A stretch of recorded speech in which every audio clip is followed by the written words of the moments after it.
அவரு சிகரெட் இப்படி தூக்கி பிடிச்சி போட்டு இப்படி வச்சா தேட்டரே அதிரும் இல்ல. அதை பார்த்து தானே இந்த இளைஞர்கள்லாம் வந்து சிகரெட் பிடிக்கவே கத்துக்கிட்டாங்க. நம்ம எல்லாரும் இன்னைக்கு வந்து குடிகாரர்களாக இன்னைக்கு நாட்டுல இருக்கிறாங்கனாக்கா அதுக்கு காரணம் நம்ம சூப்பர் ஸ்டார் தானே. புகைப்பிடிக்கும் இளைஞர்களாக இருக்கிறாங்கனாக்க எப்படி ஒரு ஒழுக்கத்தை நம்ம இளைஞர்களுக்கு கத்து கொடுத்துருக்கிறாரு.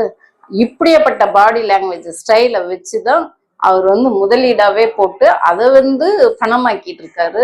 நம்முடைய தமிழ்நாட்டின் சூப்பர் ஸ்டார் நடிகர் ரஜினிகாந்த் அவர்கள் சொன்னாரு. அதனாலதான் என்ன திடீர்னு இவரெல்லாம் அரசியல்வாதி மாதிரி வந்து பாதுகாப்பா இருங்க, எச்சரிக்கையா இருங்க என்று சொல்லி பேசிட்டு இருக்கிறாரு அப்படின்ட்டு ஒரு வியப்பு வந்துருச்சு. இவர் வந்துட்டு சென்னையில பெரும் வெள்ளம் வந்தப்ப கூட அதை பத்தி ஒரு வார்த்தை கூட பேசலையே.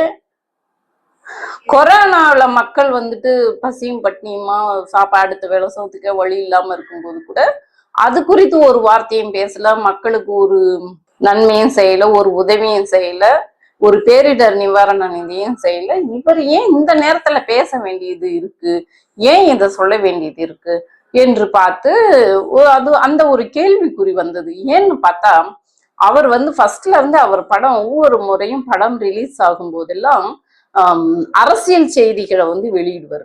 இப்ப 2 ஆண்டுகள் கொரோனா பீரியட்ல தான் இனிமே நான் அரசியலுக்கு வரமாட்டேன் என்று சொல்லி அவர் அரசியலுக்கு வரத்துக்கு முட்டுக்கட்டை வச்சாரு. இனிமே அரசியலுக்கு வரமாட்டேன், நான் வந்துட்டு திரைப்படத்துறையில மட்டும்தான் இருப்பேன், எனக்கு வயசாகி போயிடுச்சு, 2வது வந்து உடல்நிலை சரியில்லை என்று சொல்லி அந்த அரசியல் பேச்சுக்கு ஒரு முட்டுக்கட்டை வச்சிட்டாரு.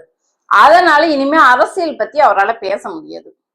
அதனால என்ன பண்ணிட்டாருன்னா, இப்படி பொது மக்கள் மீது அக்கறை உள்ளது போல இப்படி வேணா அவருடைய படம் கூலி படம் வந்து வெளியிட போறாங்க.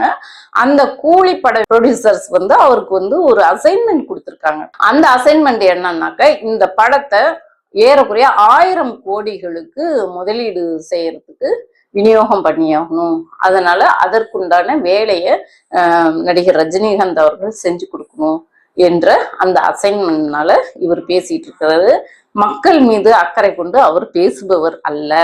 இத நான் சொல்லல, மூத்த பத்திரிகையாளர் அவரை குறித்து என்ன சொல்றாருன்னு மட்டும் கேளுங்க. உண்மையிலே எனக்கு ஷாக் ஆகுறதுக்கு ஒண்ணும் இல்லை.